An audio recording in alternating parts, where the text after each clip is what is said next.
Julie. This is Hi. Julie Trepkau from California. She's an Ashtanga teacher, authorized level 2 from One. Mysore 1.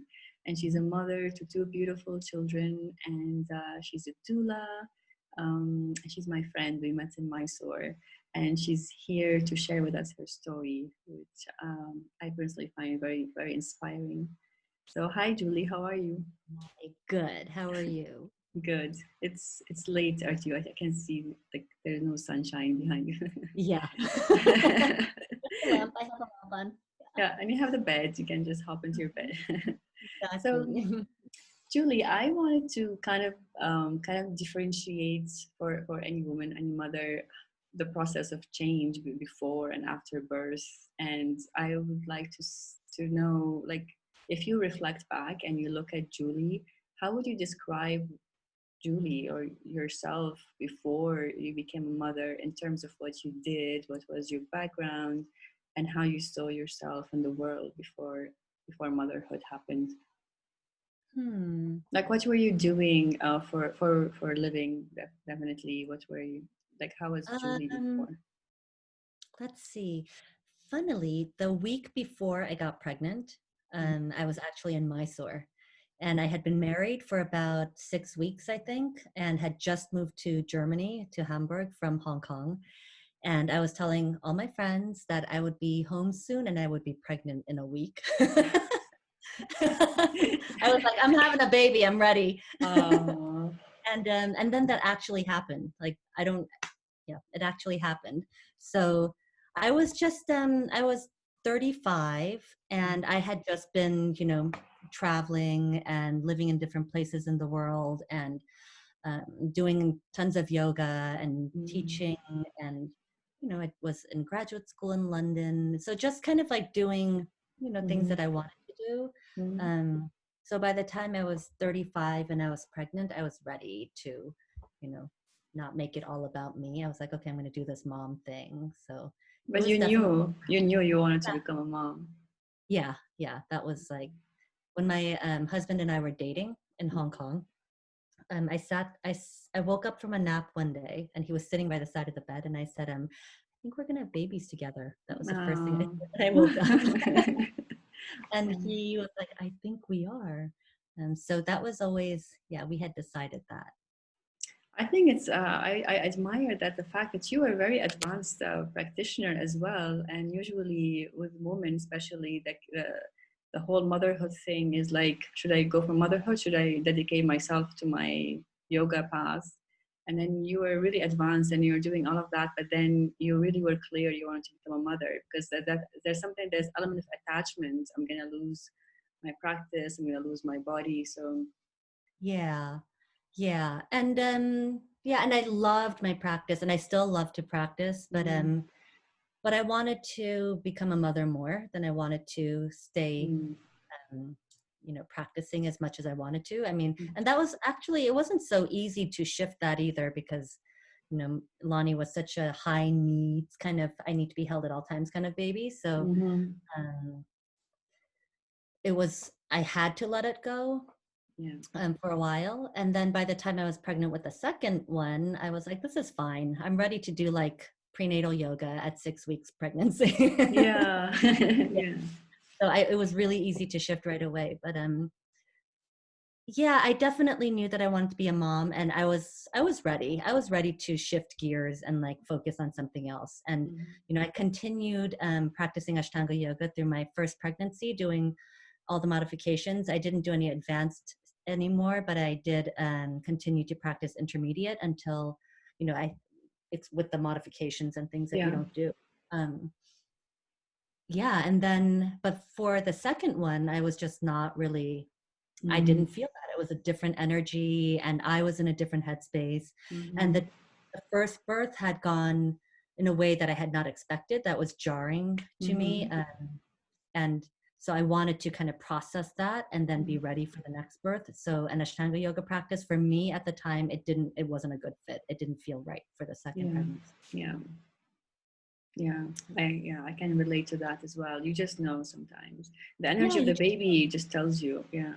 yeah, yeah. And I Mhm. needed to go deeper in a way than I was accessing through, the pattern that I had been doing, in a Mm-hmm. way. Like, I think that preparation can be like more, um, it's like, it was a lot of like digging and, Mm. peeling back lots of layers and, Yeah. getting in to see, how am I going to prepare for this birth this time? This is just funny because my next question, what were the preparations that you did during your pregnancies, whether the first or the second? Yeah. When I was pregnant with Lonnie, it was like we were just talking about before we started recording. It was so Mm-hmm. new, like I just felt like I'm ready. I I'm strong. I'm still like, okay, I was 35, so Yeah. technically that puts you at an advanced maternal age. Mm-hmm. But I didn't feel it. I felt great. So I was really like confident going into the pregnancy. I had a lot of morning sickness for a long time, Mm-hmm. gained a ton of weight, Mm-hmm. and but I was in Germany and the midwives were they normalize it. They don't like, it wasn't a big deal. Like in their Yeah. mind, they're like, you're pregnant. What do you expect? Yeah. They didn't make a big deal out of it. So I just felt really like well taken care of and healthy all around. Mm-hmm. Mm-hmm. I read all the Ina May Gaskin books that were Mm-hmm. out at the time. I And love I her read, books. Yeah. yeah, Totally recommend. Everything Yeah. from Within, which was really great. But I don't think it really sunk in. Yeah. Yeah. I just assumed that it would be fine. Yeah. Uh, Yeah, and I continued to practice. I just did my thing and I was having fun and I loved having this giant belly and big boobs for once and all that kind of Yeah. Yeah. Yeah. yeah, so it was like I But just, you were living in Germany at the time, right? So it was a yeah. Also, I think where you live really affects how you feel and the energy around you, the support that you yeah. get. Yeah. Yeah. Well, in Germany, they have this really great system where when you're pregnant, you are looked after by like an OBGYN Mm-hmm. and a midwife. So they both do your prenatal care. Mm-hmm. And if everything's fine with your birth, like Mm-hmm. it's um, likely that you won't see a doctor, that Okay. you'll just be looked after by a midwife, Yeah. If you're even in low the low hospital. risk pregnancy, basically. Yeah. Yeah. Yeah. Mm-hmm. Okay. And then after the baby's born, the midwives come to your house and they just kind of do the baby checkups and like they check in on you and Mm-hmm. and that can last for a really long time. For as long as you're like breastfeeding, they can come as a lactation consultant or Mm-hmm. so you're really well taken care of. So I did all the reading and like watching birth videos and Yeah. I had really good care. I felt really like I loved being pregnant. So I was just Yeah. having fun. Uh, Um, yeah, it was really fun. But except I was sick a lot. I was sick a yeah. lot. That was kind of a bummer, but Of it course, was your body is changing. The placenta is forming. Yeah. Something has to happen differently. Yeah. yeah, yeah. But with Kanoa's pregnancy, like I was saying, I just kind of dialed everything back right away. Mm-hmm. I had a loss in between. I had a Mm-hmm. miscarriage before him, Mm-hmm. but I knew with him that the baby would stick, Okay. and and I knew it was a boy. I always knew it was a boy, Mm-hmm. and I felt very kind of like I was very going in, Mm-hmm. to prepare for that birth because the first one went kind of funny. So yeah, I did a lot of like visualization. I did a lot of like drawing circles, visualizing the birth and then drawing it and Yeah. coloring it. I did a lot of sitting meditations and really Yeah. I think what prenatally. happens with first time, like a woman when she gets pregnant, she really has no idea. So it's Yeah, almost like she draws all her layers just show up, the surface, and she thinks she got it. But then yeah, that first baby, whether it makes it or not, it teaches her all the lessons or like fills the gaps for her for the second one, yeah. It's so right? true. Yeah. That's a really good way to put it. Yeah, for sure. Yeah, I didn't know what I didn't know. Yeah, yeah, I didn't exactly. know Yeah, what I needed to prepare, and I yeah, had really good care, but nobody can feel it for you. yeah. And what's interesting is that I've read and heard from other birth workers that the way that you are born, like so the way Mm, that I was born, could inform what you feel and believe about birth. And I was mm, a planned cesarean and born pretty early. And then my Mm. mom had a traumatic experience with her first birth, and then, scheduled cesarean for the birth after that. And she had that big, Mm. long line of stitches up and down her belly. So she had a lot of fear around birth. So growing up, I associated like birth being painful, scary, getting this, big surgery, all that kind of stuff. So maybe that was like lodged in my subconscious in some way. So Mm. even though I had done all the other like preparation, still something in my consciousness, and Yeah. there was some information in there that had some profound doubt, some Mm. and I didn't feel the fear. It was just kind of part of my programming, I think. So the So, second birth was like kind of second is undoing. different. Mm-hmm. So, so I have like kind of two questions. Maybe one will lead to another. So you were doing yoga, like really, like you were doing the practice of yoga for years. So that developed some connection between you and your body. So you would say your Mm-hmm. connection with the body physically, you're very much aware of what's happening, right? How would Mm-hmm. you describe that? And how, like during pregnancy, how would you think that would have been different without your yoga practice? Because that also can affect the birth experience. Yeah, that's such a good question. Um, well, during the pregnancy itself, when I was first encountering all of these weird sensations, and I don't know if you experience this, do you remember this? Like suddenly everything smells intolerably strong, Yeah. and I could not tolerate the smell of like paper or my wool scarf, like things that are really gentle. Mhm. And it was like, oh, Yeah, yes, yeah. yeah, like so all these new things happening. But I think like um, the way that we practice, with you kind of practice being okay with discomfort, knowing that it's going to change again. So there's this kind of like you can kind of sit with it and observe it because it's not going to keep going. And Mm. sometimes it did keep going though. That's the thing. But you still know, like, you can kind of, there's going to be waves of it. So I think it gives you that, I don't know. They're like patience and tolerance. You're like you Yeah. hang in there, it's okay. So you don't lose your cool. I think the minute you lose your cool, that's the elements. Yeah. Yeah. And there's some like deep trust in your own body's process Mm. that I wasn't scared of her or, worried or things like that. There's this kind of like you're really listening and paying attention and just observing the things that are happening. Like you're just doing yoga constantly to this Yeah. tremendous thing that's occurring in you. Yeah. Um, and then that becomes like your yoga practice in a way that you're just paying attention. Yeah. Um, You are in there and just waiting, like just observing yeah. what's gonna happen. Yeah, this is And do you remember exactly. when you first feel the fluttering of Yeah. movement? Yeah. And it's such a tiny feeling, like you have to pay attention, or Mm. only somebody who's like really in, to their Mm. process in some way is going to feel that like little tiny fluttering that's Yeah. so And even small. observing the change that can happen in your pelvis, like the way you walk or sit. I don't know about, like I felt it right away, like from the first trimester. Okay, I need to sit like this because this is not feeling Mm. right. um, Uh-huh. Sometimes I observe other pregnant women, they really like don't know what they're doing with themselves, or they cross their Yeah. legs, or the way they walk.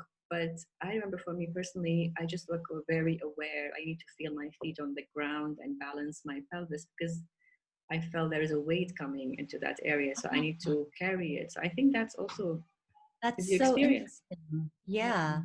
And I think there's a sense of like sometimes I think some people feel really natural and when they're pregnant, but sometimes there's I notice a sense of like this thing is happening to me. I'm this all these things are happening to me, and I had a sense of like I'm doing all of these things. My body is doing all of this Mm. creating. So it was like that kind of the perspective coming from the inside out. And I think that is also given to us by, a steady yoga practice over Yeah. time. Yeah. Yeah. So tell us about your first birth. How when like where were you when you start feeling contractions? Were you sure what's happening, and No. what led to that? And if yeah, if you can tell us what you feel comfortable sharing with us. Well, Lonnie, was late. So Yeah. her due date came and went.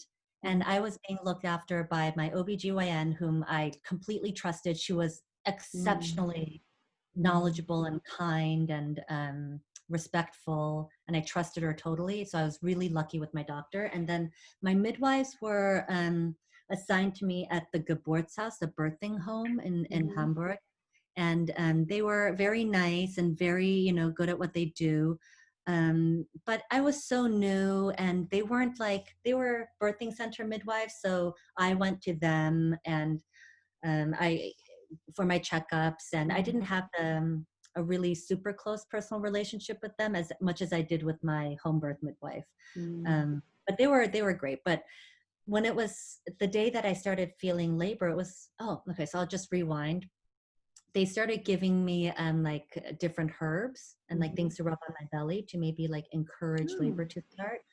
And Do I you had a little, remember what were the herbs? Like, was it like a ready-made things or certain? no, you had to go to there was a herbalist, like a place where you Okay, could get the leaves okay, and things. mhm, And I think the midwives also gave it to me themselves. It okay. was like an oil, I'll think about it, but I can't remember what they were. Mm. Something like raspberry leaf was Yeah, one of them. I was drinking that as tea. That was. Uh-huh. Yeah, exactly. Mm, Yeah. And they gave me a little acupuncture. mhm, And then I just had to go like every other day to the doctor or to the mm. midwife and just like have everything checked. Did all of those things and ate lots of pineapple, walked around a lot. So when And you then said that he was late, she was late. Like how late from the due date that was given to you initially? she finally started, she was ready to come like about 11 days after the due date. Okay, yeah, So everything was still fine, but so right. she was just getting bigger and bigger in there basically. Bless. She And she's really like, I'm did not like. She really likes you, huh? She doesn't want to yeah, leave. Yeah. still like my little stalker. She's like always. Yeah. And so finally, I did go into labor. I didn't know, but it was on a morning, and I could feel things happening, and I was Mm, very quiet about it. I think something happens where you just start going into like this, you start yeah. going internal, Yeah. and you start getting very quiet. And I was just like Yeah. baking a lot of banana bread because I was like, I can give it to the midwives, so while they're taking care of Aww. themselves. So Yeah. I had a little That's a big project. sign of pre-labor. Like you start cooking, and it's like, yeah, Yeah, I I love was like, oh, that. I'm gonna have a baby in a Yeah. soon. Yeah. And then I went in the tub, and like throughout the day, it was getting stronger. Mm, And then my husband came home from work, and I'm like, I'm still fine. He fell asleep, and I fell asleep mm, for a little while. And then in the evening, it started getting really strong, like mm, painful. Then we started mm. timing Yeah. the contractions, and we matched it to exactly what the midwives told us to do. I can't remember now, but then at exactly that time that was prescribed to us, we Mm. then went to the birthing center. And Okay. yeah, so then I was in labor at the birthing center for 24 hours, and that's the limit that they give you, that you can stay there. And if you haven't delivered your baby by then you have to go to the hospital automatically. So So Julie, I, I'm just gonna, if you don't mhm, mind, I'm yeah. gonna pause you. Like, can you describe the birthing center? Because here in Dubai, we don't have birthing centers. So when you go to a birthing center, what's the birthing center versus a hospital? When you were The in birthing Germany. center is operated by midwives, by a team of midwives, Mm-hmm. and it's housed in any building, and they have like rooms where they examine moms, just checkups and things like that. And then this birthing center also had a big rooms where they do classes like birth preparation classes or massage or things like that for mom. Mm-hmm. And then they have big rooms where there's a big tub, for moms that Like a birth are, pool for Mhm. birthing in. Yeah, Oh, okay, in water. and the rooms where you can have your baby, they look like a bedroom, so it'll look like somebody's bedroom. And it's really cozy, it's nice, Mm-hmm. but it's still not your own home. It still smells different, and You have to when drive there with your, yeah. you have to drive there and everything's not yours, and the Mm, smells are funny. Like a smell mm, was a big thing for me, and I think for a lot of pregnant mm, moms. But mm. And is it You know, attached like to the hospital? Is it like in a this is close? not. No, I think Okay. some birthing centers are, but this one was not attached to a Okay. hospital. So if you did not deliver, they were just like, okay, you're going to the hospital. So you had to register beforehand at a Mhm. hospital in case you were Okay. transferred. Okay. So yeah, I was there for 24 hours and I was really like, it was just slow. There was nothing wrong. It was just Yeah. slow. At around 22 hours, the midwife broke the water to Okay. hope that like it would speed things along. And it didn't really work. I was already at like 8 or 9 centimeters, but they were Okay. like, it's not going to be fast enough. What were So the pain management techniques that you used at the time? Like when you were, how breathing. did you deal with pain? Like, was it painful? I mean, before, It yeah, was painful. It was yeah. painful. I almost felt like I was like, I don't know, like slightly on hallucinogenics or something because your Hmm. whole like vision's like, and you're just kind of And like you didn't in take this any drugs until no that drug. point. Okay. And I did my yoga breathing, and Mm. I was in the tub a lot and I walked and I did my yoga breathing and I sat on the Mm. ball. And your And husband was with you. my husband was with me and there was always two midwives. Mm. Uh, and then the midwives would change shifts at 12 Mm. hours. After 12 hours, they would switch. Okay. So, yeah. That's So quite then when I, brave for a first pregnancy to go through that like for a long time as well. For you, like yeah, to but have that I strength. really felt like strong enough to do it, and I feel like it was, of course, it was uncomfortable and painful and all that stuff. But I think like I just felt like I was strong enough to do it. And I Yeah. wasn't, I felt like I was fine. Mm. Um, Were you resting in between? Like the beginning, yeah, you I said it was had a lot slow. of Yeah. Mm. yeah. And I slept a little bit sometimes, but it was Mm. just taking so long. Yeah. Um, And then when I had to go to the hospital, I had to get into our own car and then be driven there by my husband. And After they broken your water, so you were yeah, like fully dilated. Yeah. I wasn't my actually once they did that, my cervix started to close. Okay. It not a lot, but it didn't progress. And Okay. then when I got to the hospital and I had to wait and wait and wait and wait until they Mm. finally put me in, and I was in the lobby like totally doubled over Of and course. contractions. It was Yeah. crazy. Yeah. And then when I got up to the labor and delivery, they gave me an epidural. So Mm. suddenly I was in this bright room with like strangers Mm. and Mm. naked and somebody putting, the thing in my spine. And Mm. it was horrible. Then Did my you get to cervix, say something? Did you get to ask questions, or they just did everything? no, they just did the thing. Mm. They had decided that what they would do was, and I agreed. I thought it was my midwives recommended, and I was like, that's Sure. fine. Yeah, you need to trust someone, and yeah, at that stage, Totally. yeah, And yeah. I don't think it's unreasonable. They gave me Pitocin, Mm-hmm. and the midwife said, "You are so close. A little bit of Pitocin, Mm. and baby's going to come right out." And I'm Okay. like, "Okay, that sounds fine." But that didn't happen. They gave me Mm. the Pitocin. They gave me an epidural, Mm. and my cervix went to 5 centimeters. It's like I went into full fight or flight. Isn't Wow, that I didn't know crazy? that can happen. I didn't know that can Yeah. happen. Ah, you closed up again. And Ah, it was and they were swollen monitoring the and everything. baby. My That body they just were. went, no.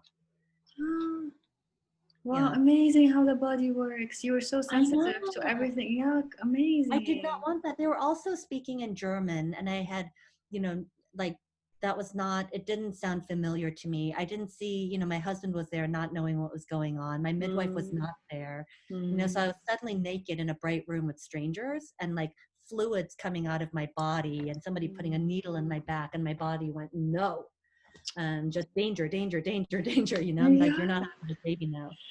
And then I was on the, whatever this table or bed or whatever they put me on, and with like an ultrasound Mm-hmm. attached to me. And the doctor, she was a woman too. This woman obstetrician came in and she looked at the picture of Lonnie in my belly and she goes, "Oh, you can't have that baby. She's too big." And I was like, what? And then she said, and I was on my side and it was really painful, even though Mm. I had the epidural.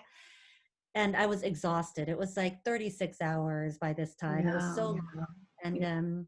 And she was like barking at me, "You need to be laying on your back." She kept like really sternly barking, "Lay on your back." I'm like, this is the most painful position for me to be in right Mm. now. So Yeah. I had this conflict with her. I think I screamed at her or something. Mm. And then she said, if this baby doesn't come like within the next half an hour or whatever, and if we don't see progress, then you're going to have a cesarean. And I just Yeah. said, fine, fine.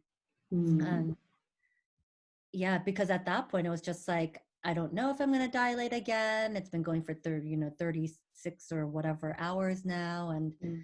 I was just tired. I'm like, just give me the baby. Just give me Yeah, that of baby. course. Did you feel at that point that the baby was fine? Like you knew that the baby was She was fine fine? the whole time. Yeah, Yeah, she was okay, totally great. fine. She's super strong. She was really fine the whole time. Mm. There was nothing wrong. It was Mm. just, honestly, when I look back on it, I know that if I had been in a more familiar, cozy surrounding where I could totally relax and just Mm. do the work of giving birth, Yeah. that it would have been fine. The second And stage takes long sometimes. yeah, It's a big stage. especially for the first baby, Yeah, yeah, and when I described it to my home birth midwife, she was like, I don't see why they had to move you, but yeah.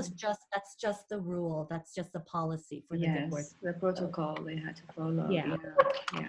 I mean, yeah, everything they has its own limitation. I guess they also had the birthing center. They had also a timeline, and they had yeah. to make And sure that it's you are so hard safe. to believe. Yeah. Yeah. I wasn't angry. Then my midwife that had been assigned to me from the Geburtshaus and that I actually had a relationship with, she came to visit me in the hospital the next day, and I just burst into tears. Mm. I'm like, finally, somebody I know who's supposed to be taking care of me. But Yeah. the cesarean was not painful. It was not. It was dramatic because the whole thing was dramatic. But Yes. my baby was not in any danger whatsoever, and neither was Yeah. I. I was just really over it and exhausted, and Yeah. um, give me that baby. And she was so cute when they gave her to me. Her face was like exactly as it is now, like. Oh, you. Oh, Mama, I see you. Oh my God, it was so cute, but I was so tired. And Mm. they took her, when I had the cesarean, they were fine. But So you had your skin to skin with her. no, they when they gave her to me, she Mm. was already in a towel. And then they Okay. took her again, and Mhm. then I think they did other things, like I don't know, I think they might have wiped her down. They weighed her. Yes. Um they weighed her, they just checked everything, and Mm. then in the meantime they took me back up to the room, Mm. into a hospital, into like a room, and then they brought her to me a little while later. So we were separated for like, I don't know, my husband says it must have been like 15 or 20 minutes, Okay. which seems long to me. Of But then course. yeah, and I was exhausted. Like that epidural, like it makes you shiver and shake, and it's Yeah. not nice. Yeah. And then you have a catheter, Yeah. and I've never been in the hospital before. I've never had surgery, never broken a bone. Like I was like, ah. And people are Um, busy around you trying to do their own work, so you're just lying there waiting. uh, Yeah. Yeah. and during the cesarean, like the doctors are like chit chatting. The Mm. nurses were amazing. They were very kind and like held my hands and Yeah. said Yeah. comforting things. But Was your husband by your side all the time? Or was he with the yeah, he baby did when the whole they? time. Yeah. Yeah, when he stayed in the operating room, and he was with the baby, and then Mm. I was in the room, and then they brought her, and the nurse showed me how to Mm. nurse her. Nurse her. Yeah. Yeah, Oh, and she that's was very like matter of fact and showed me exactly what to do. It was really helpful. yeah. Yeah, They're you clever. don't know, They're it's like natural, but like you have to learn how to do it. yeah. No, but they Yeah, know it's our problem. We have to learn. yeah, yeah. Yeah. So that was really helpful, but it was okay. I mean, Yeah. it Of wasn't the course. way that I had, but she was healthy and fine, like Mm. perfectly fine. Mhm. Um, her head was shaped a little bit like this, Yeah. because she was Staying so a working little so bit hard. too long. Yeah. Yeah. Yeah. It goes away. I think within half an hour it goes away. My son had Yeah. the same. Yeah. Well, she didn't wasn't even born the normal way, but she still had this Mm. little Yeah. It's fascinating the whole process. it's So really fast. how long after that you got pregnant again? I think it was maybe like 2 years. Hmm. I can't remember now. No, it was less than 2 years, maybe like a year and a half. I got pregnant again. Hmm. Um, and when I went, I can't remember now. I think I blocked it out. And I lost the baby early, like 8 weeks. I Okay. knew I was pregnant because I had had a pregnancy test, Yeah. And then at 5 or 6 weeks, I went and confirmed the pregnancy. Mm-hmm. And then I had to go back later. Oh yeah, it was like 9 weeks or 10 weeks. I went back, Mm-hmm. and the doctor couldn't find a heartbeat. So she Mm-hmm. said that she thinks the baby had died between like Yeah. 8 and 9 weeks. Yeah. And I was really, really, I was surprisingly devastated because I Mm-hmm. didn't. I mean, I know that 20 to 25% of pregnancies end in a miscarriage. It's Yeah. just, cell division. It's nature. Um, but I really wanted this baby. So and when I knew that I was pregnant, I was really happy about it. And then Mm-hmm. suddenly I was not pregnant anymore. And also I couldn't have, the baby didn't come out, like I Mm-hmm. didn't miscarry, like, so the um, baby came out and I didn't know. It was just, I had to wait Yeah. until all the clinics opened after a long holiday weekend and then have a DNC to have everything Mm-hmm. taken out. Yeah. And knowing that I had this like lost baby in my body for like 3 or 4 days, that was like extra. It's like, whoa, Yeah. this is, I Oh, could that's see. heavy stuff.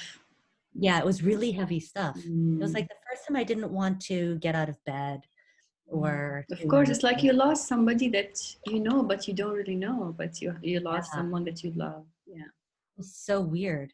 Yeah. It's interesting because the common thing that usually first pregnancies end up in miscarriage. At least Mm, from what I hear here from my mother, oh, first baby, it's okay, it's normal, like Um, so it's a little bit also shocking. But also when it yeah. happens in the second baby, you're like, oh, I got my first baby, everything was fine. Mm, Like you don't expect to happen in the second yeah. time. Yeah. So that must have Yeah. been Yeah, hard. I was really surprised. But my doctor said there's nothing wrong. It just happens, and it Yeah. happens, fairly frequently. It just, Yeah. that's just how nature works. Yeah. But you don't have to worry that you can't get pregnant again or something like that. Yeah. So then, like, not too long after that, I got pregnant again Mm. with Kanoa. Yeah. Yeah. So you didn't have to wait long. It happened after. No. You know, Yeah. I believe in that. Like I had a miscarriage myself, and Mm, it was the first time. And then I blamed myself for every single thing I thought that went wrong or I didn't do right at the time. And it took me a year of like I was really sad. I was thinking what I've done wrong. But then I look back and really I didn't do anything. It's just that baby. I think maybe came to kind of cleanse or mm, prepare me. Maybe I was not ready to become a mother and I had to go through something to cleanse me and mm, release. So when the pregnancy happened with my son, I actually really felt I'm ready for this. This is what I really wanted. So it's almost like that baby who didn't make it just wanted to create more space for his mm-hmm. brother to come fully into my body, so Yeah. it's really about that baby wants to make it or not, and maybe it didn't make it, it was for the best because you don't want that baby to have. Yeah, so it's almost like that soul just comes, cleanses and Yeah, it's just releases. been passing through. And Yeah, it's that soul's own journey. Maybe it doesn't even really have anything to do with us. It's just kind of exactly. passing through as a It changed its vessel on its mind. own Yeah, yeah. journey. Yeah. Yeah. And then you got pregnant with your son. Yeah. Okay. Yeah.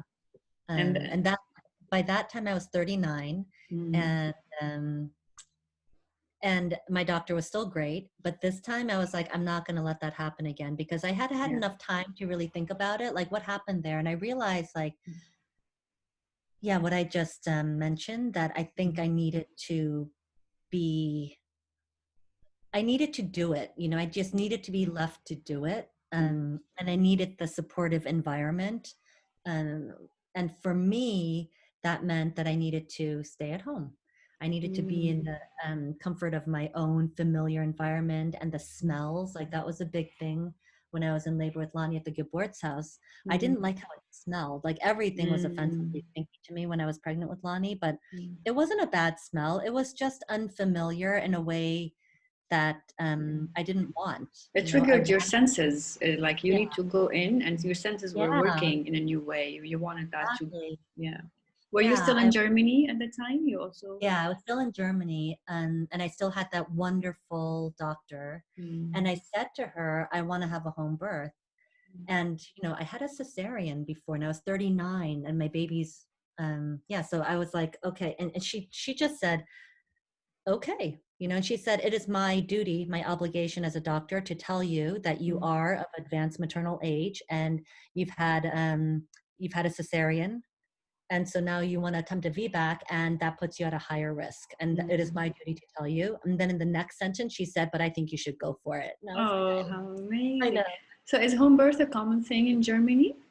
It's It's increasingly less common in Hamburg. I think the statistic is around, I think it's actually less than 1% of mothers give birth outside of hospitals. I think they used okay. to be more friendly to it, but at least when I was leaving Germany, people were more tending towards going to the hospital and doing the more medical technology But kind it's of thing. That's legal and what supported by the it's healthcare legal. system. And I think it depends on a lot of people, at least in, yeah, a lot of people that I knew did not think that it was a good idea. Okay, yeah. Um, It's new. yeah. Yeah, it's not okay. Well, it's funny because I feel like in Germany it's not new. Like I feel like they were so, like my doctor is so great about normalizing birth. Mm-hmm. But it's becoming increasingly less. That's what I noticed by the time I left Mm. Germany. Like the hospital down the street from us where we registered, in case I needed to transfer. And I have a little scratch in my throat. Um, they had recently privatized. Mm-hmm. So I think it was more dependent on like people spending money at the hospital. Yeah. So when I registered there, they wanted me to have an ultrasound and they tried to have me schedule another cesarean. Right. And I was like, is this really for my health or is it because you need to schedule more patients? Because my Mm. doctor already was fine with it and my Yeah. midwife was fine with my choice. So yeah, like there, but I do know plenty of moms that are like okay with that, but definitely more moms are like, oh, why would you do that? You know? Yeah. Yeah. Yeah. Yeah. Yeah. Yeah. Yeah. But I know enough moms that are like they are supportive and have done it too. But I had this so wonderful midwife. so you knew from the beginning, and you registered from the beginning. You went for home birth. So Yeah. that was. I knew that that would be my best chance at having like a birth experience that I felt like I could understand and be in charge of. And I Mm. had was also very cognizant of the fact that I might end up going to the hospital and having another Mm. cesarean. And I was also okay with that. And I think that was really helpful because that Mm. is the reality that might happen. Yeah. And I wasn't rejecting another cesarean or a Mm. medicalized birth. Like if that's necessary, I was really, really okay with that. But I Mm. just wanted to have another shot at Of course. delivering Yeah. my the way that I preferred, Yeah. and I wanted to give it another chance. And I knew that having the baby at home was my best chance to do that I because mean I know. that's what I love about the story, because when you believe in yourself, I mean, when I'm talking about active birth, it's really about actively participating in what you want. It's not Yeah, just telling your doctor, what do I do next, yeah, and that's what you yeah, went for, and you listen to your intuition. yeah. And it That's was very important. Yeah. totally. I think that made all the difference. And the other thing that I did in preparing for that birth was that I think I had mentioned before that I went so internal because Mm. I wanted to really figure out like where am I in this picture? Like what am I feeling? You know, Mm. where am I? What's my baseline of how I'm approaching this experience? Mm. Um, and I realized that like there was this thread of doubt in me, you know, Mm. and it was in there, like I think it was already in there because of my own understanding of what birth is, From the stories you've heard the from stories your that I've heard, yeah. surroundings. And so to me that was the normal. Yeah. And then my experience kind of confirmed, oh yeah, birth is like it's kind of Mm. scary, Mhm. you know, you can't do it without a doctor, you know, that kind of thing. And I have nothing against doctors or, you know, even scheduled cesareans. I think everybody should just do what they want to What do, they but want, yeah, as yeah, long as they're for happy with me, it. that's what I needed. Mm. And once I realized, oh, because you're doubting, you know, so acknowledging the doubt and acknowledging that I thought maybe our bodies don't really work that way. Maybe Ina May is not right. Maybe it doesn't actually work that way. um, or at least maybe mine doesn't work that way. Maybe other Mm. people's works fine, but maybe it's just my body that doesn't work. And Mm. I wanted to see. So since my doctor and my midwife both thought that it was perfectly safe enough for me to try that, Mm. they supported me. So I felt really supported. I could relax about that. I wouldn't have done it if my doctor or my midwife had contraindicated it because I trusted them. And I had also done my own research, Yeah. and the advice that I was getting from them, both of them, and the care I was getting from them, it aligned with the research that I had done and how I felt. Mm. So I was happy to trust their direction. I think the support that you receive is everything. Everything. And it's the support that you choose. It's not what's given to you, like this is what is available. It's what clicks with you, what you connect with. Like you loved your doctor, you trusted your midwife. That's so Yeah. important. But Yeah. I also, what It when you were took talking and I them- listening to you, what made me think is how our teen years as girls and growing into Mm, womanhood and our self-image, our relationship with our body, along the way mm, with everything I've absorbed, like you can talk about myself, you lose faith in your body because it's not good enough or it's not perfect enough. yeah. And that cascades to when it comes to birth because all Yeah. along you never trusted your body. So why should I Yeah. trust it now to birth naturally? Yeah. Oh, It's a lot of times I feel that our bodies don't even belong to us, and that's very yeah, normalized. Somebody's going to yeah. tell you how you should be. Mm, um, a friend of mine was telling me that when they were young, his sister, that's like a year younger than him, she was a little on the plump side, as an adolescent, and all of the boy cousins and her own father would pinch her thigh like this and go, getting kind of fat, or putting on some pounds, huh? And they teased her with fat names and things like that. And it wasn't meant to be hurtful, but of course it is so hurtful. And to me, it's appalling because it's kind of like treating her body like it's not even hers. It is theirs to objectify and judge and as she has to go to their amusement. sleep at night alone, thinking about all of those thoughts and letting them sink and believe that her body is not hers. Yeah. Yeah, yeah. So that's your conditioning. And yeah, so it was a lot of really interesting kind of digging deep into those conditionings, Yeah. and then What are the having the tools that you used for digging? Like, were you journaling? Were you meditating? journaling, meditating, visualizing, Mm. and like I use like oil pastels and Mm. like Art just to, therapy. yeah, whatever. Like I'm Yeah. not an artist. It was just whatever was coming out. Yeah. um, I just wanted anything that was in there that needed to be expressed to come out. I think amazing that you had the courage to face that and you brought that away. Like you did it for yourself, like you were counseling yourself and you're doing that work. That's very special because it's so easy for someone to just to be in denial. I was like, I'll deal with it when it comes. But to Yeah, face it and take the time, and you had your daughter already, you had a toddler, so to work with all of that, probably yeah. your daughter gave you the strength also to do Oh it. yeah, for sure. Yeah, and she healed me so much. And to to be the one of three daughters, and my mom was great in a lot of ways, but she was very damaged from her own upbringing, Mm, and had a lot of shame, and a disengagement with her body and her sexuality, yeah. and taught us shame Yes. and things like that. And she, to undo that, and then to not watch myself, not consciously not do it to my own daughter, and to see her now like she's on the cusp of puberty. She's 11, Yeah. and her body's changing, and she so tells me everything, almost to the point where I'm like, hey, I'm in the bathtub. I don't need to know this right now. But I um love that. I love that yeah, so it's so much. sweet. I remember you Yeah, telling me when they were children, you just have them run around the house naked because our bodies yeah. is completely, totally fine and we love it for what it is and there's no shame. I think They don't shame know is that. so Yeah. damaging. Yeah. Damaging. They don't know that feeling. It's very matter of fact. And yeah, so they don't understand this feeling of like something wrong with them. Mm. You know, even like exploring their own bodies, and Mm. everybody does it. Children all do it. Yeah. And I remember them saying to me, "Oh, it's really fun when I touch myself right here." And I'm like, Yeah. "Yeah, that's great because your Yeah. body is meant to be fun." Yeah. And then as I got older, I'm like, "But that's for your own room," and you shut the door.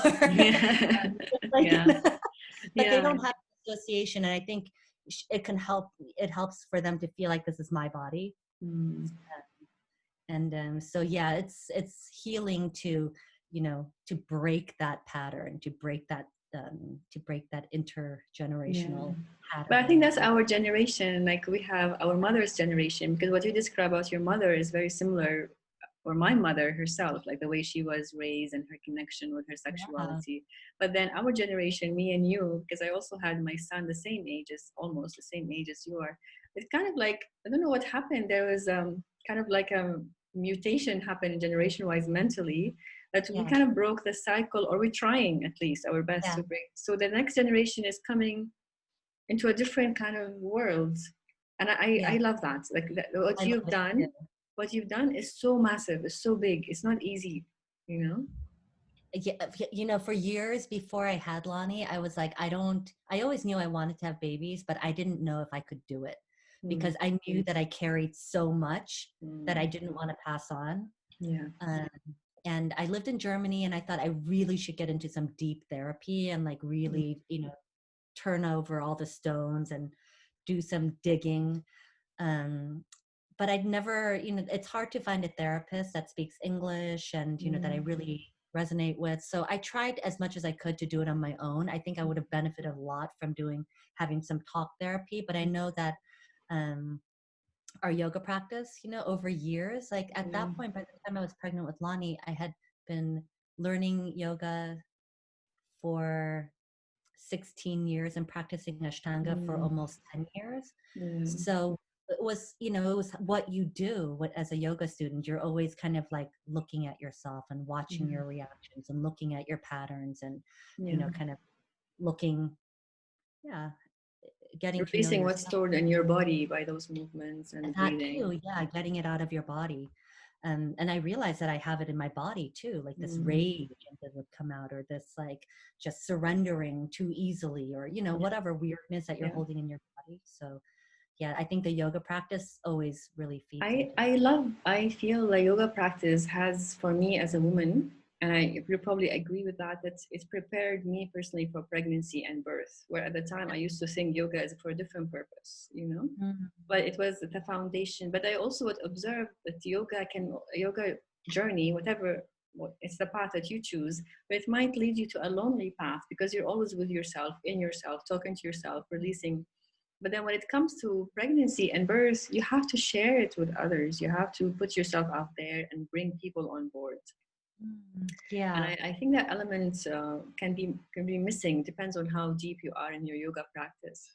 Because like hmm, what they say, it takes a village to raise a child. So when the mother, she's all alone as well, that can be straining on her for her definitely. for her Yeah, postpartum. Yeah. for Did you feel sure. like that happened? Like, did you have the support at the time? I didn't because my husband worked. Mm-hmm. So he was at the office every day. But you know, actually, right after the births, no. Well, with Lonnie, he went back to work right away, but then he took 6 months off when she was 6 months old. But Yeah. during the first 6 months of her infancy, of her life, and the first three of those months when I was just getting my ass handed to me. She was so big and forceful and loud, and she wasn't crying all the time, but she would always let you know that I'm she needs here attention and this is right what I now. want. Yeah. Give me this immediately. It's, uh, yeah. But I it was love that. like it's great, but I was like, oh my god, what's happening? Like Yeah, yeah, yeah. For us, yeah, yeah. I can't take a shower, I can't go to the bathroom, I have Yes, to bring her yeah. with Oh, me. that's amazing. But that seed stays in her, and I'm sure now turn to be a sweetest person. But that Oh seed my gosh, stays, yeah, and that sets her for life. And I think that's yeah, amazing. Like she yeah, gets what it she does. wants, and So she aligns her life around that. It's fantastic. Yeah, like always feeling the sense of like, you know, somebody's there for me. Mm. And she slept right next to me, and I didn't wean my babies. Like they decided when they were done. We had Mm. negotiations along the way. Like if Yeah. I'm like, I'm really tired, you need to sleep now, and you're old enough not to have milk right now. Yeah. Um, but they decided when they were done with milk. Mm. You And gave them the space to decide. Yeah, not everybody. yeah, but I also let them know if I needed a little space, you know, not when Mm. they're tiny babies, but when they're a little bit older. Yeah. Like my son nursed until he was almost 4. And sometimes I was like, no, sit now. Or like, um, so, you know, we did have like discussion and boundaries and Yes. things around it when they were old enough. But when they Yeah. were tiny babies, they just nursed all the time. I would Yes. walk around on the street with them in a thing and they'd be Slings. nursing Yeah. in there. Yeah. Well, So Julie, I that, kind of like skipped ahead because I want you to finish your birth story with your son because I think it's oh, fascinating. Like you yeah. were saying how you were preparing, and then was he late or was he? No, he was his due date was December 18th. So Mm, in Germany they celebrate Christmas on December 24th, and it's a very big holiday there. They're mm, so good at Christmas in Germany. It's so yeah. nice. Okay. And so he was a little Christmas baby, but then every night in the bathtub I talked to him. You know, I'd be like, "So, think about coming out a little bit early. Don't So leave there Christmas, for too long." yeah. Well, Lonnie was she was 4,200 grams when she was born, Okay. and that's a lot on my body. And when I got pregnant with Lonnie, I was like 55 kilos maybe, so that was a lot on my body. And then with and Noe, I was like, ooh, I don't want that again, you know. So I was like, Mm, why don't you come out a little bit early? And mm. he did. He came out 5 days before his due date, Ah, okay. and I was at home, and in the middle of the night, I started going into labor like right away. And I'm like, oh. And I Mm, knew exactly what was happening. And I was mhm. trickling water already. Mm, And everybody was sleeping. It was like 3, 4 in the morning. And I was like, mm, hee hee, I'm gonna have a mm. baby today. And I'm walking around the house like hee hee. You were And not scared this time. Like you were not scared the first time, but you were like really prepared for it. Like this is yeah, happening. I was like, whatever happens, bring it. I'm ready. Okay. I was just like, I'm good if I go to the hospital. But I felt like it's going to happen at home. It's going to work. Mm, I think mm, it's going to work, but if it doesn't work, I'm okay with it. It's okay. I mm, made my peace with that so I could just focus on doing the work in front of me. mm. Um, and Were so there any preparations to do for like you were having vaginal birth after cesarean? Were there any preparations specific for that point? Your not doctor really. recommended? No. Yeah, no, not really. She said, I asked her about like perennial massage, you know, and Yeah. they have like nice products in Germany, like from Veleda and Dr. Hauschka, really nice things for stuff like that. But she was like, if you want, you know, my Mm-hmm. midwife said the same. She's like, if you want, some people really like that. But, you know, it's really up to you. So I don't think I really did that. I was just like, whatever, we'll just see what happens. Yes. I didn't want to like overthink it. I just wanted to really like be in the moment and go with it. Yeah. We And you had a had a big doula at that time? Did you have a I didn't doula? have a doula. They don't have doulas in Germany at the time. I think Okay. they are having more doulas now, but when I was pregnant, the doula thing wasn't really happening. Okay. I interviewed 3 home birth midwives, and they were all great. But when I met my midwife, she walked in the door, and I was like, oh, she's the one. She just had Yeah. this like My aura about soulmate. Yeah. Yeah. Midwife. Mhm. Yeah. I was like, I love her. I knew immediately that she was the one. Okay. And she was just, I mean, angelic, beautiful, powerful. You know, she had this long silver hair and Mm. big smile, and just, she had delivered all her own grandchildren. No. Uh, I know. Like she delivered like 800 and something babies in her Yeah. career, Wow. and just beautiful. And she did all the checkups at home. Mm-hmm. And she would come over, and I would lay on the sofa in the living room, and she would have that long wooden thing to listen to the baby's heartbeat. Yeah. And she would palpate the belly. And when she was checking him and palpating my belly, she would completely focus on him and just talk to him. Mm. And every time he'd be like, oh, he recognized her voice and he would move, or if he was already moving, he'd go completely still. It was very sweet. Mm. Um, and she would talk to him in this baby Mm. voice. It Yeah. was, yeah. That's so So, nice. Yeah. oh my gosh, it was beautiful. And she Mm. was so like, I said, what if I go past my due date again? And she said, you would never pick an apple from a tree before it was ready to be eaten. I was like, Mm. oh yeah. She said, if Mm. everything's fine and, then I wouldn't worry about it. She said, Mm. just keep going. But that didn't happen. We had a big birthing pool set up in the living room, Okay. and I had yoga mats everywhere. Mm-hmm. So yeah, by the time it was like early morning, it was so strong. And I Mm. was like, oh, I got to hold it together, because I didn't actually want to have Lonnie there, because I had no idea Yeah. how my labor would go. Yeah. And especially as a VBAC mom, like I Yeah. just didn't feel comfortable with that. So my husband's sister came to pick up Lonnie, and they Mm. were going to have a sleepover. They're going to do fun things. So Lonnie came into the bathroom while I was in there, and I'm heavy in labor, and I'm trying to like Yeah. not be like, oh. Yeah. Yeah. Yeah. And she came in and she was 3, and she was wearing this like little toddler outfit with this white dress. Like toddlers dress so funny. Yeah. Nothing matches, and she just puts anything on, and like Yeah. and Oh. like this and big red cheeks. And she looks at me like, oh, she's like, the baby's coming. I'm like, the baby's Hi, coming. my And she, sweetheart, so sweet, I so know, it was clever. so She knows. special. You And were her probably, eyes, yeah, you were talking to her, preparing her for her brother's yeah. arrival. Yeah. Yeah, and she was so excited. And then Tante Mika came, and she was excited about that, and she left. Yeah. And then my husband called my midwife, and my midwife was like, well, it's only been a couple hours. Are you sure? And I'm like, I can't even talk to her right now, My midwife was like, oh, she can't talk to me. Okay, then I think she might be closer than I She's, think. yeah. Yeah, because I couldn't talk to anybody. And she was actually at somebody else's birth. So I don't even know. I was like, I don't even care. Like, nobody can be here. This baby's coming one way or the other. So she can be here or not be here. Like, at that point, my mind was like, whoosh, somewhere else. Yeah, yeah, yeah.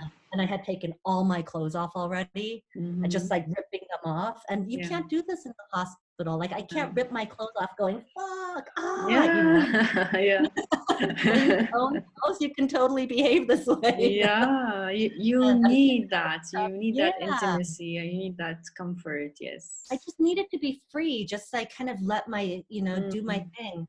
And then she came, and when she came, I was hanging over the back of the sofa in the living room, Mm. and just crying my eyes out. I have no idea why. I think I was in transition, when you just Yeah. lose it. How many hours it's been since? Yeah, like 3, you.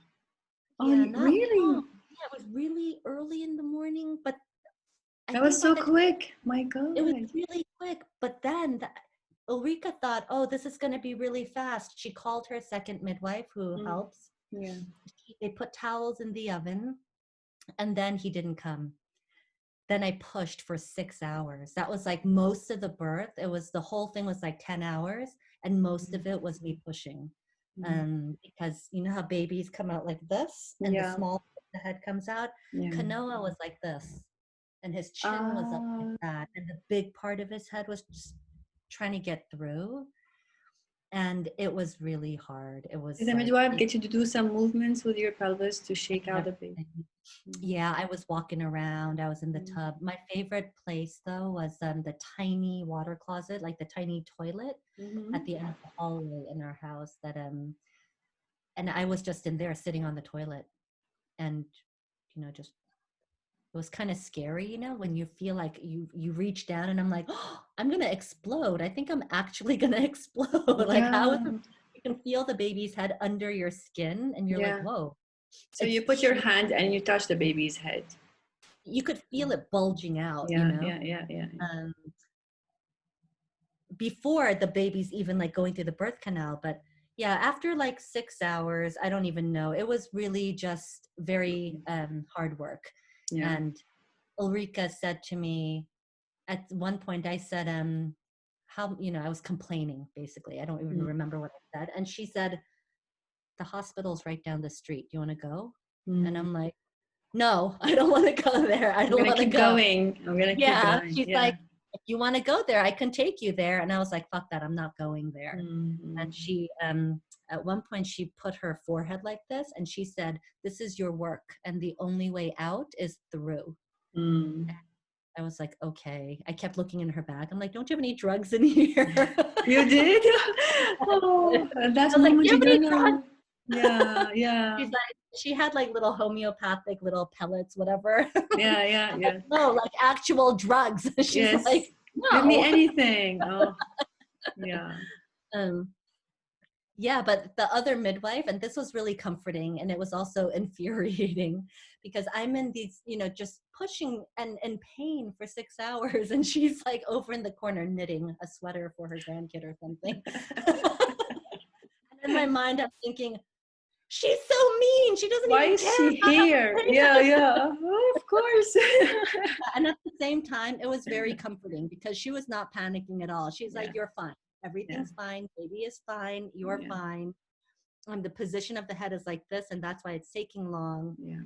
And then at a certain point, Ulrika said, give me your hand. And I reached down, I could feel his hair. And she's like, he has a lot of hair. Lonnie had zero hair. And then I was like, oh, it's actually working. I can't believe it. It's actually working. Yeah.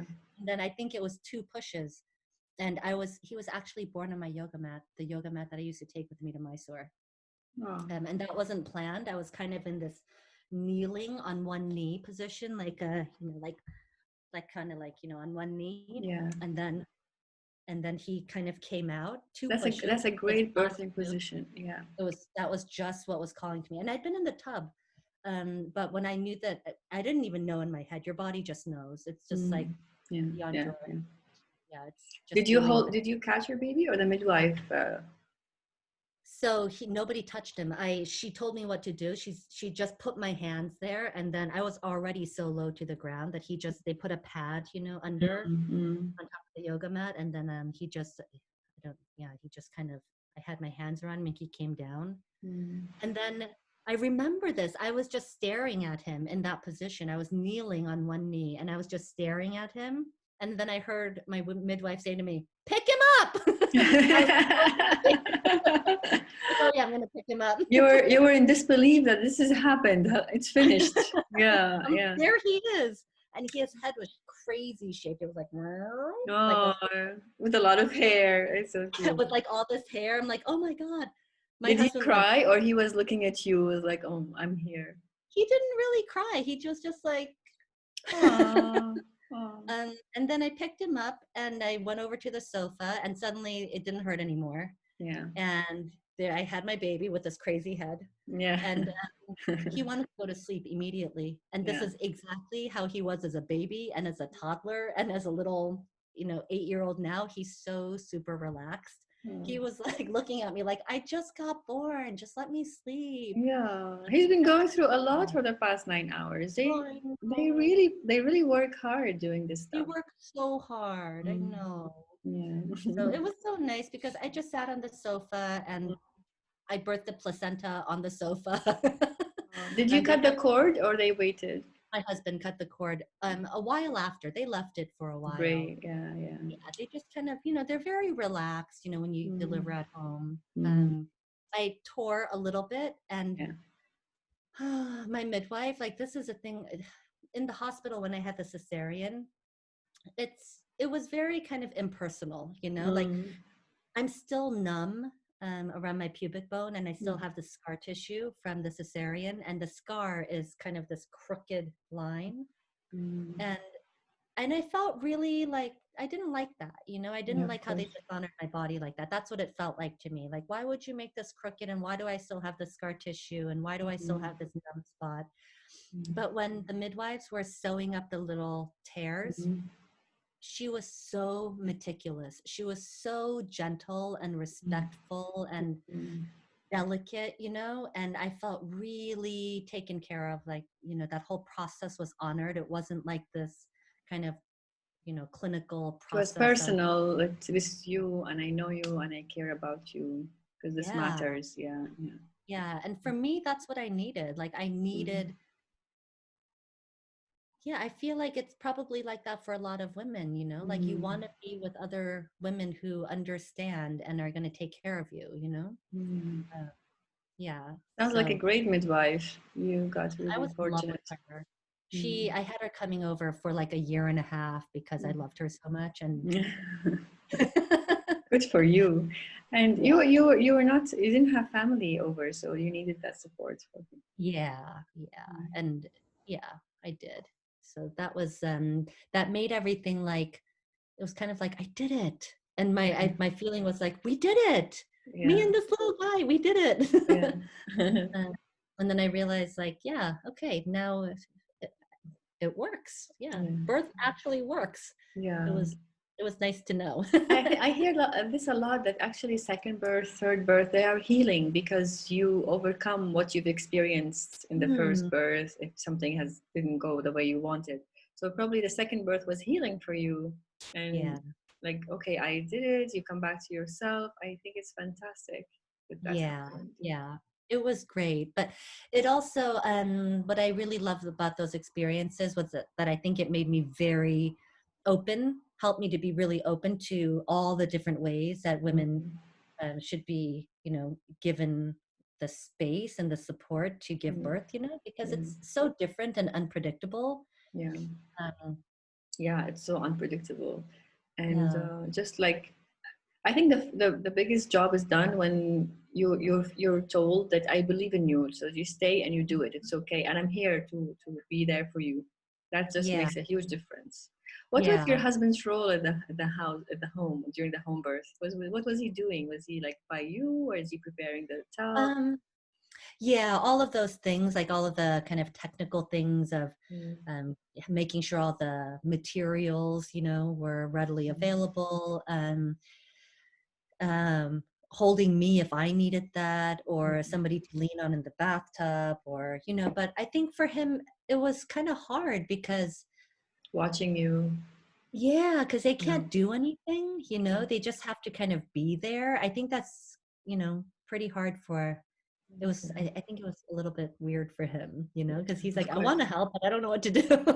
And they don't know if you are in pain because it's bad, or you are in pain because this is natural and it's good, actually. Yeah, So for that, yeah, and if he's watching somebody that he loves, is the mother of his child, it's not easy. Mm. yeah. So that's why it's so important that you have the support that you trust because he also needs to be able to trust them to Yeah, feel safe. yeah, Yeah. yeah, yeah. And they do feel included in some ways during pregnancy, but they're not really included in what's happening. So when the birth happens, they don't know what's their role. So I think Yeah. there are certain preparations that the mother focus on herself, but he stays like he's the father, he's the man. He just keeps going, and then one day he wakes up and the baby is there. But Yeah. that preparation also has to, like, okay, going to antenatal classes probably is useful, but there are different mental preparation can be happening with the father as well. Yeah. Yeah. Yeah. Mm. I wonder if like how fathers can be more supported, you know? Um, Yeah. and I think that's also where a doula could come in helpful. Doula is Because very useful. yeah. Yeah, yeah. When it comes to father, when I did my active birth teacher training, it's all of the Mhm. sessions when they show labor positions, when you do the workshop, that's for the couples. So I see that the look on their fathers' faces, when they see what the uterus is doing, what is the hormone play, what is the mother's going through. So when Mhm. they understand the physiology and why it's happening and how is the mother going to be and why she's on all her fours and she's in pain. I can feel them like, oh, they feel also confident. So that, I think that's a great preparation. Yeah. Yeah. Like they're And if not they just like oblivious. Yeah, yeah, it's like silent bystanders who are yeah. feeling helpless and all. And if they can learn how to do some of the massage, you know, and holding the Yes, hip, he has you a know, things role. like Or that. even just Mhm. stand by her and ask her, like some women, they don't want to be touched. So he Mm, probably like really excited to help and massage her, but she doesn't want. But for him yeah, to learn to stay there by her and he asked her, do you need something? That yeah, by itself is a big role, standing there yeah, and waiting for her cues, and just yeah, breathe with her and see where. So if they prepare in that way, I think it will make their role much more easier. yeah, yeah. It's true. Mm. That's So true. I want to now go a little bit more into postpartum. Like Hmm. maybe you can share with us your first child, your second child, And then later I want to talk about breastfeeding also. How Uh, was your postpartum? Maybe you want to like compare because you had a cesarean versus natural, or because it's also your first child versus your second child. How was it? yeah. I feel like with Lonnie, it was in a way it was easier because maybe I might be wrong about this, but I think it's just because my body was younger, and Lani, your and first child, your daughter. yeah. Yeah. Mhm.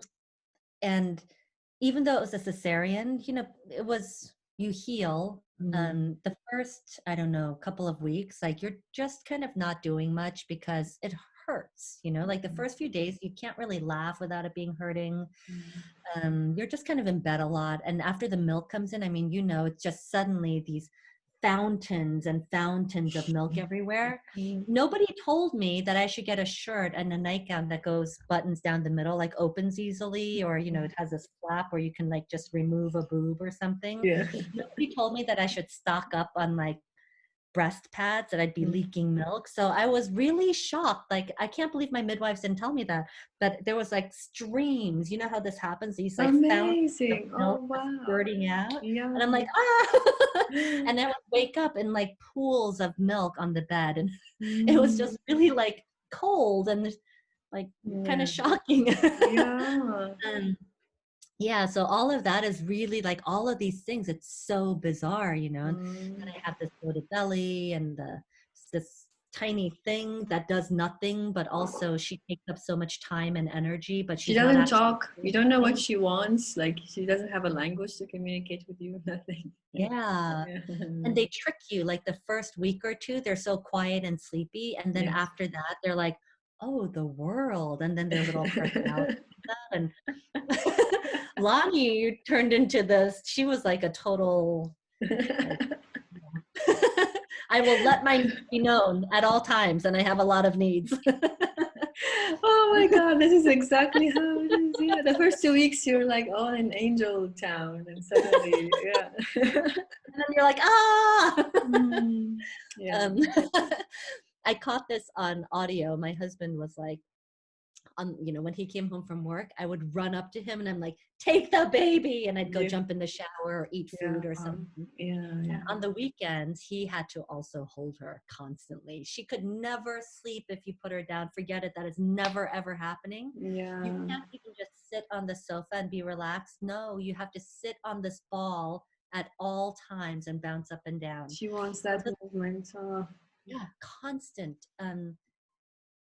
And so that was my life for like 3 months. So on the weekends and the evenings, it was my husband's job Yeah. to help with that. And one night on the weekend, I hear her. She didn't really cry. She would make these sounds like these complaining squawks. Yeah. And she kept doing it because he wasn't bouncing enough. So she was just complaining. And he goes, oh God, please let it be Monday so I can go to work. And you're like, no, God, let it be Sunday still. Like, you should work from home. Yeah. Oh, Yeah. God.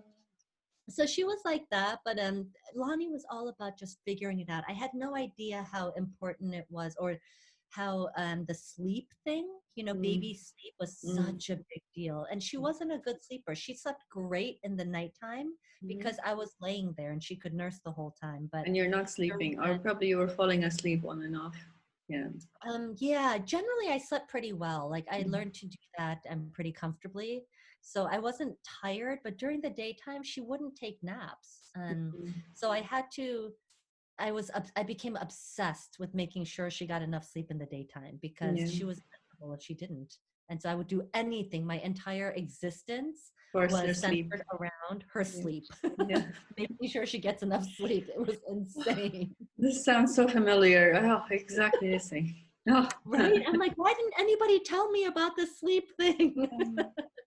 That's the thing. During your pregnancy, you prepare so much for birth and labor, and then you realize it was just a one-day thing. And then postpartum is like an everyday thing. You don't know when it's I going to know. I'm like, I stop. have to do this again tomorrow. It was so hard today. Like what you were saying about the breastfeeding, you had no clue what's breastfeeding all about. Like Nobody Yeah. talks about these things when you're pregnant. I guess they don't want to scare you, but I kept feeling that I got betrayed. Nobody told me this is gonna happen. Or like little things like when they cry because they have gas in their bellies. Yeah. At the hospital in Germany, they have the hospital midwives are there, and they have the lactation consultants and then labor and delivery nurses, and they come in and they give you all kinds of advice, and they're very helpful. They're great. But they taught us how to like move the baby's legs around to squeeze farts out of their body. And Yeah. Lana was crying and crying, and Yurin would do this thing to her legs, and then she would make these little Sounds. farty sounds, Yeah. and then she would fall back to sleep. Oh, um, that's so cute. yeah, but I didn't practice. My midwife said no yoga practice for 3 months, and I was like, I Mm. don't know about that, because Yeah. I wanted to move my body so badly. I would sit there on the ball and I would go through the primary series vinyasa in my Mm. mind with all the Mm. breathing. Mm. Um, Sometimes I would try to trick her into thinking that I was right next to her by putting breast pads that had milk on them right next to her head Yeah, so yeah, that she yeah. Did was it right. work? Did it work? Not really. She's Once clever. we got to like 20 minutes. I remember Mm. the first time I tried to practice, I managed to do 8 Surya Namaskar before she was like, that's enough. No more yoga for Mm. you. Yeah, Get yeah. back here. Because they're Yeah. very demanding at that stage. You don't know, and you don't know how much time you have. Yeah. Yeah. How was your let's say let's talk about postpartum. Like, did you have any blues? How was your hormonal With Lonnie, I didn't. I just wanted to not be sitting. I mean, honestly, with Lonnie, it was the recovery, the cesarean aside, and that's a major surgery, but it went fine. I didn't have Mhm. any issues with that.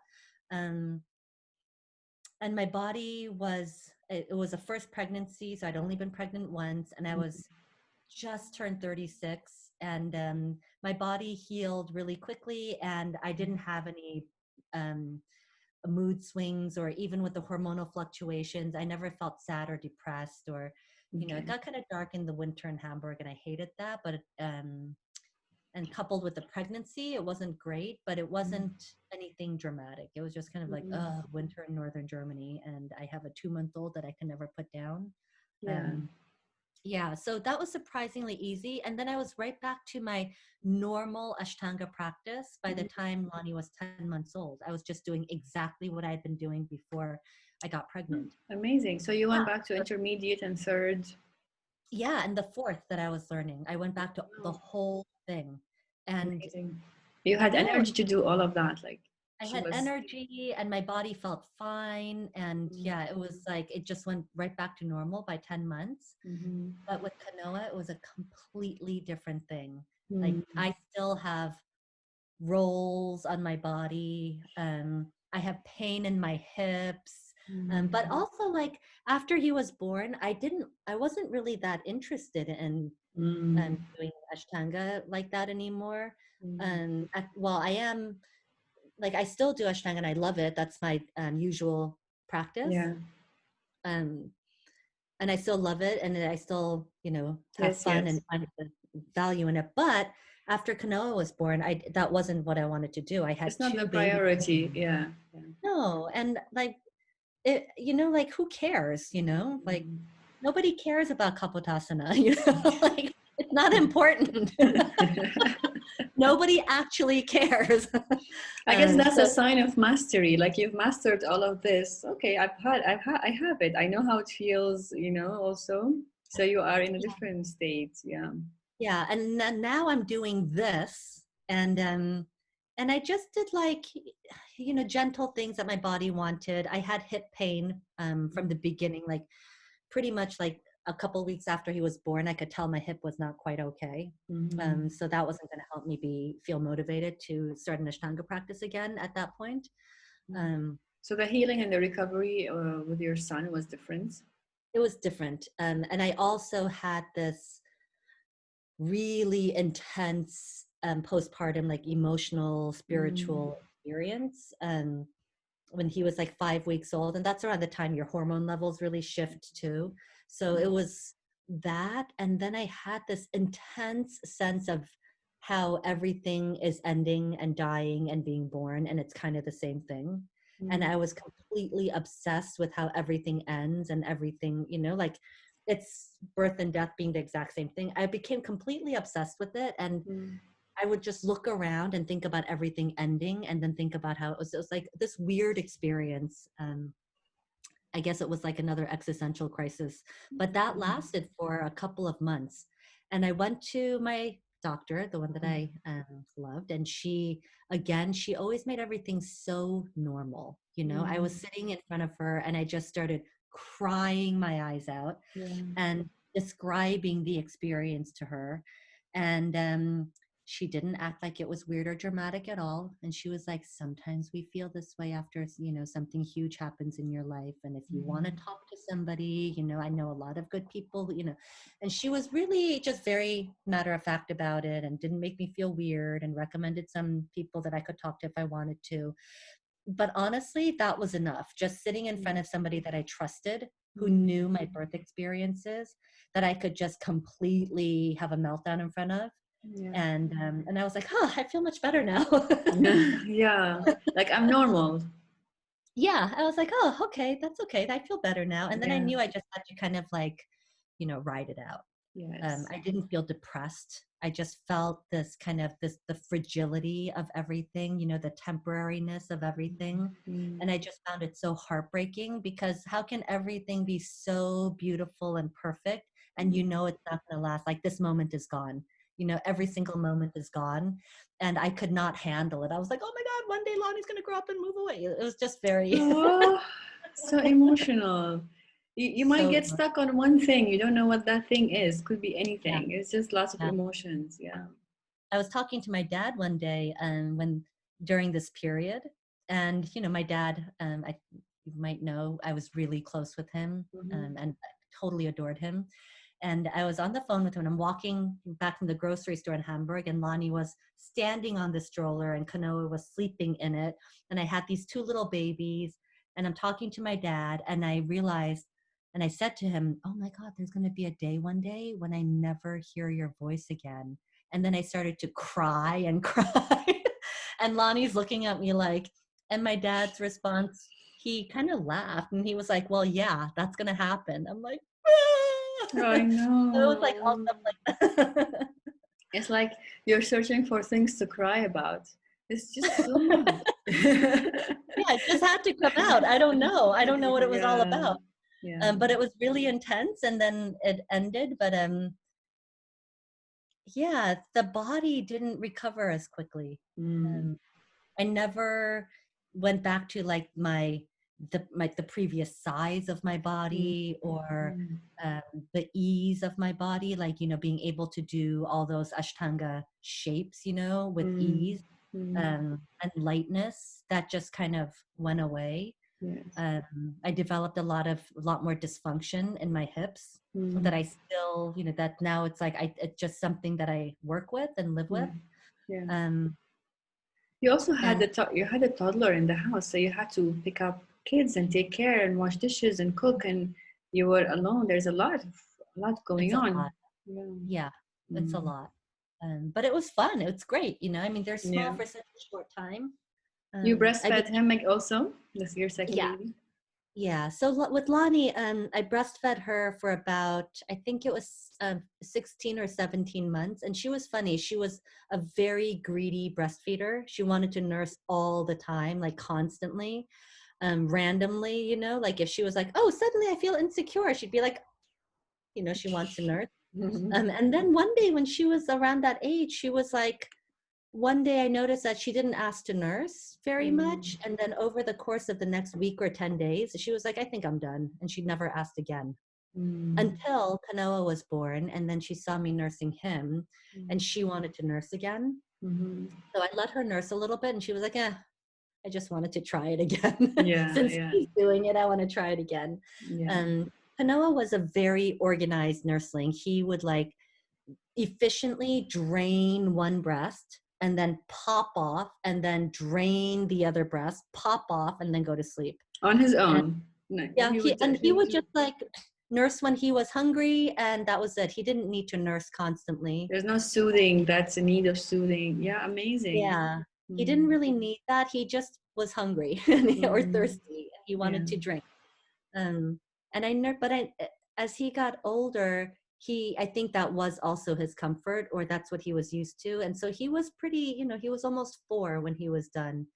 And Mm. then even when he was like 5 and 6, if he saw me in the shower or something, he would stare at me. Oh yeah, I know that look.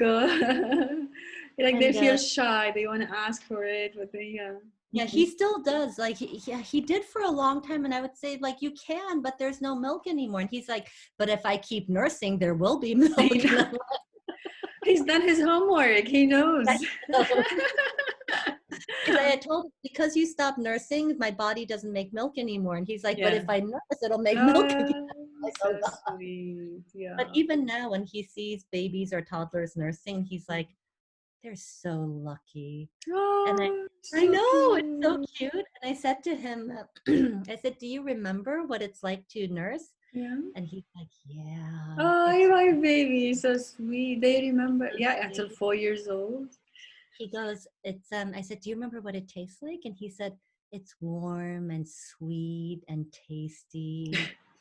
Oh, they remember, like, and you're old enough to describe it. Yeah. That's amazing. I always It wondered was so because funny. when my son feeds, like he rolls his eyes and he's like goes into like like Oh, like he's hypnotized, and yeah. that's like he's in, I don't know, something happens, I think, with the jaw movement, maybe triggers part in their brain. He just loves it now, yeah. Yeah, it's And like, I mean, maybe not it's a boy forever. thing. They just like to feed because they know at one point they can't express emotions, or that's the norm. Like with men, they're less, expressive. So maybe they need all of that Yeah. love and yeah. Oh my gosh, so tender. But my friend's, my doula mentor, one of her children nursed until she was almost 6, and she was the Mm. girl. And she'd be like, Mama, I can tell what you ate today. Can you Ah, not eat so many onions next time? I'm like, really? oh, That's hilarious. I know. That's don't eat onion tomorrow. Yeah. I Yeah. think my doula also fed all her babies for 5 years. Mm-hmm. She basically kept having children every 4 years, and then she would keep feeding until she gets pregnant. Oh. And then she has 5 children, and for her, that's absolutely normal. Yeah, Yeah, why not? I yeah. because of my upbringing, in East Asia, and my mom who had a medicalized birth, and I think developing countries, they wanted to be more like Western countries, and so you Mm, stop nursing at a certain time. Traditionally in Korea, women nurse and nurse and nurse, like all mm, mothers nurse. That's considered yeah, very normal and the thing to do. But yeah. um, I think that changed, over time. And also like in America and in Europe, people are like, this is how long I'm breastfeeding, or that's enough, Yeah, and some babies don't get breastfed at all. yeah. Because she So, has to go yeah. to back to work, or she has different, yeah, Mhm. different reasons. Yeah, not that everybody should breastfeed, but like, Yeah, if you can and you want to, then you should. you yeah, know? yeah. I think at least in the beginning, it will be a nice experience for her. Yeah, but it's a Yeah, personal choice. Yeah. absolutely, absolutely. For me, it was great. I loved it, Mm, and also I just felt like it was easier. Also, like if I yeah. was feeding my babies with the bottle, then I'd have to get up and make bottles and wash and sterilize bottles and then use money to buy formula and things like that. Mm. And And if you're since my traveling, body, you have to carry your gear, all of that with you. yeah, make sure You you have clean traveled with water. your children, right? When you told me you went to Thailand with both of them. Yeah, well, when Lonnie was 6 months old, my husband took site, Mm, which is like paternity leave, and he took 6 months off from work. mm, So then we traveled a lot. She was 6 months old, and we went a lot of places. We were in London, and then we were on the east coast of the States visiting family. Then mm, we spent a month on Maui, and mm, then we were back in Hamburg for a little bit. Then we went to India. Then we went to Bali and Sri Lanka. And is that it? And then I think back to India, Malaysia, and then back to Hamburg. And we were with Lonnie the whole time. So she was almost 1 by the time we got back. mm, Um, and it was great. It was wonderful. we were in Bali. She turned 1 on Bali. She celebrated her first birthday there. Um, but now that I look back on it, it was hard. I wouldn't do it with 2 because a lot of places, in those areas, it's not baby proof. So you're constantly like, you Mm. know, And you're feeding her, and yeah, yeah, yeah. yeah. I And then mean, the nap, you don't know why things happen the way they happen. You just look back and yeah, like, well, how did I do all of that? But you did it. yeah. I was like, I'm just gonna do this. I don't know why, but Yeah, I've never yeah, done it, so I'm gonna do it. yeah. And when they were older, Lonnie was 3 and Kanoa was 4.5 months. We were in Thailand for about a month, and that was the Mm-hmm. only big trip that we did together when they were really young as a family. So Mm-hmm. yeah, but we haven't done any big trips like that. Now we're just doing little trips in California and in the States. Yeah.